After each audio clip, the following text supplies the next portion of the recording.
Sir এই বাড়িটাই। আরে বের হয়ে তাড়াতাড়ি। আরে এখন আবার কে আসলো দেখতো। ভাইয়া বাসায় তো পুলিশ এসেছে। আরে পুলিশ কেন আসবে? আরে দরজা খুলবি নাকি ভেঙে ভিতরে ঢুকবো?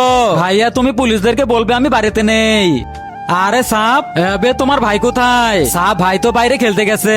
স্যার ওর ভাই ভিতরে আছে, ও মিথ্যা কথা বলতেছে। বেশ ওর আমরা ভিতরে যাই। আরে সাপ দাঁড়ান, আমার কথাটা শুনুন। স্যার দেখেন ওর ভাই ভিতরেই লুকিয়ে আছে। সাপ আমার ভাই কি অপরাধ করেছে?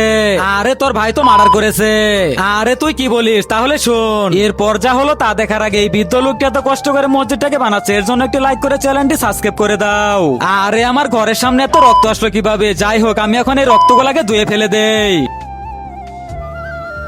আরে এগুলা তো আসলে রক্ত, কি কোনো মার্ডার করেছে নাকি? যাই হোক পুলিশকে ফোন করে। আরে ভাইয়ারা আমি তোমাদেরকে বুঝিয়ে বলতেছি, ওটা কোনো মানুষের রক্ত ছিল না, ওটা একটি মুরগির রক্ত ছিল। মন্দির কয় গিরা?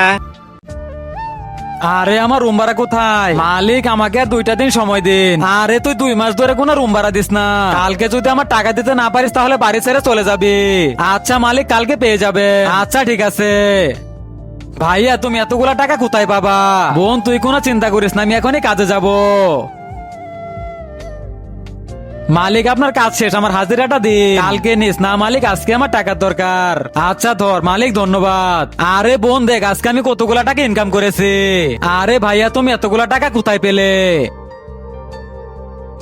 আরে আমার টাকা কি জোগাড় করেছিস? জি ভাইয়া ধরুন আপনার টাকা। ওকে ঠিক আছে। এরপর কি হলো তা দেখার আগে এই বৃদ্ধ লোককে এত কষ্ট করে মসজিদটাকে বানাচ্ছে, এর জন্য একটি লাইক করে চ্যানেলটি সাবস্ক্রাইব করে দাও। আরে মিটারে তো 2 মাস ধরে কোনো বিলই দেওয়া হয় না।